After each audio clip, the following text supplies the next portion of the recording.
Hey, this is Nate from Alesis. I'm here at Winter NAMM 2014 with keyboard recording from France, and I'd like to show you two new lines of MIDI keyboard controllers that Alesis is coming out with this year. So, to my left here we have the V49 in the back and the VI49 in the front. So, let's start with the V49. Full-size synth action keys, square front waterfall keys.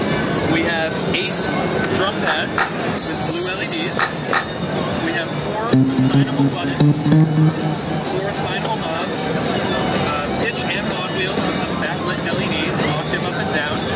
The real intention here was to make the smallest footprint that we can make for a full 49 keys.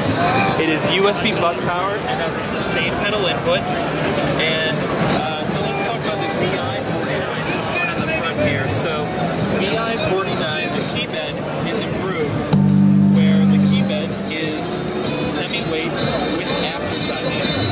The pads on the side are 3-color RGB LEDs, 16 pads.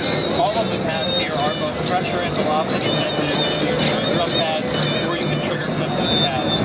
We have full-size pitch and mod wheels with the same LED backlights, and we have an internal time clock on board. So this lets us do transport control, tap tempo, and put the keyboard into roll mode on the hardware side.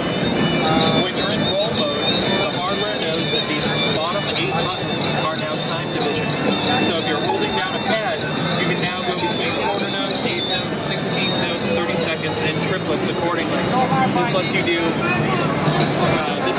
rises and drops and kind of trap style hi-hats, you know, split sound music production. Really cool to have this on the hardware. Also, let's talk about this upper section of knobs and buttons. On VI49, you have 12 knobs and 36 buttons. These are all assignable, but they're meant to address 2 different styles of workflow.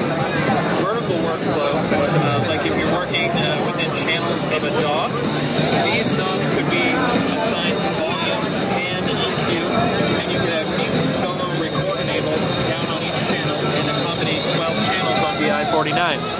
Now, the other way to work with these would be across horizontally, or either way. You're talking about clip triggering in something like Ableton, but I call this performance workflow. So you can be turning clip triggers on and off, playing them as you go along, and you can assign these knobs to either control the volume of your session, control effects parameters after you assign a button to control effects on-off, or really whatever you like. We're going to have maps right out of the box for both of these keyboards for popular software programs. We're also going to ship them with Ableton Live Lite 9 and a collection of plugins from Air and Sonobox. So we have 25, 49, and 61 key versions of both. Thanks for checking them out, and I'll show you some more products in a minute.